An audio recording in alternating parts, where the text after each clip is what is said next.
The most dangerous mistake you're making right now is believing you already know enough. That confidence, that expertise you're so proud of, it's exactly what's keeping you stuck while others are blowing past you. You feel like you've hit a ceiling. You feel like the world is moving faster than you can adapt. And you're right. But the enemy isn't the economy, the algorithm, or your competition. The enemy is your own brain's need to be right. In the next hour, I'm going to dismantle your ego and replace it with a 500-year-old samurai protocol called Shoshin. This is the only way to reclaim 100% of your potential and become unfuckwithable in a world that rewards the fast, not the experienced. If you think you've heard this before, you've already lost. Stay until the end, because I'm going to show you the exact moment your brain lies to you and how to use that lie to trigger a massive breakthrough. Why do the most successful people in the world suddenly fall off a cliff? Why did Blockbuster collapse while Netflix thrived? Why does the seasoned veteran get fired while the two-year-old intern becomes the CEO's right hand? It's not luck, it's the expert paradox. The more you know, the less you see. Your brain builds mental shortcuts to save energy. These shortcuts are great for survival, but they are lethal for innovation. Imagine your mind is a cup. If it's already full of your way of doing things, nothing new can enter.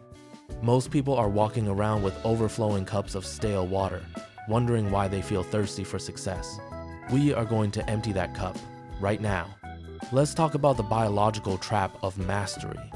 When you learn a skill, your brain creates neural pathways.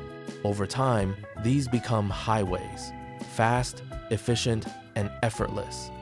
But here's the catch. Once those highways are built, your brain stops looking for new routes. You become a prisoner of your own efficiency. You stop questioning the process. You start saying phrases like, "This is how it's always been done," or "I already know how this works." That is the sound of your potential dying. The Japanese call it Shoshin, the beginner's mind.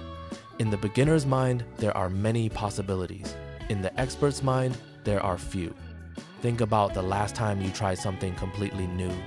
You were alert, you were observant, you were humble, you were dangerous, because you weren't blinded by assumptions. But then you got good, and good is the graveyard of great. How do you know if you're trapped in the expert paradox? There are 3 symptoms. First, the "I already know that" reflex. When someone gives you advice, do you listen to understand, or do you listen to find a reason why it won't work for you? Second, the plateau of comfort. You're performing well, but you haven't felt uncomfortable in months. Third, the fear of looking stupid. You stop asking questions because you're afraid people will realize you don't have all the answers. If you recognize any of these, you are currently in a state of intellectual decay. You are being mediocrity vaxxed. You've developed an immunity to new ideas. But wait, it gets worse. This isn't just about your career. This is about your survival in the age of AI and rapid disruption. If your value is based on what you know, you are a commodity. Commodities are replaced. But if your value is based on how fast you can unlearn and relearn, you are a god. In a moment, I'm going to walk you through the unlearning protocol. But before I do, I need to tell you about the curse of knowledge. In the 1990s, a psychology study at Stanford showed that once we know something, we literally cannot imagine what it's like not to know it. We become cognitively incapable of seeing the world through fresh eyes. This is why experts fail to innovate. They are literally blinded by their own intelligence.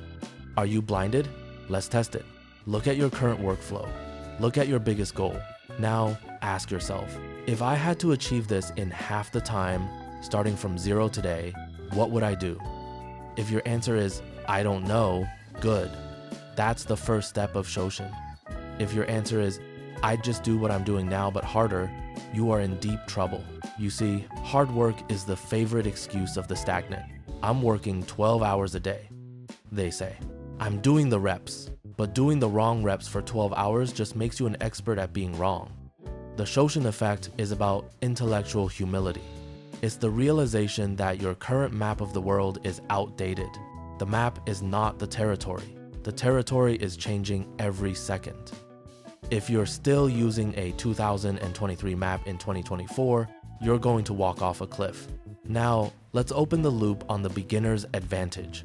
Why do outsiders disrupt industries they know nothing about? Why did Elon Musk, a software guy, build the most successful rocket company on Earth? Because he didn't know how it was supposed to be done. He asked stupid questions that the experts had stopped asking decades ago. He used Shoshin by default. You don't need $1 billion to do this. You need to kill your ego. And that is the hardest part. Your ego is a biological bodyguard. It wants to protect your status. It wants you to feel like the smartest person in the room. But if you're the smartest person in the room, you're in the wrong room. Or worse, you're lying to yourself. Let's dive into the first pillar of the Shoshin protocol, the selective amnesia technique. Imagine you wake up tomorrow with no memory of your career, but all of your current resources. You look at your business, your job, your habits. What would you keep? What would you scrap? Most of what you do daily is legacy debt. You do it because you've always done it. By practicing selective amnesia, you force your brain to justify every single action from scratch. This is uncomfortable. It's supposed to be. Growth only happens in the stretch zone, that place between I got this and I'm terrified. If you aren't feeling that slight vibration of anxiety every day, you aren't growing. You're just waiting for obsolescence. But why does this work neurologically? It's called neuroplasticity.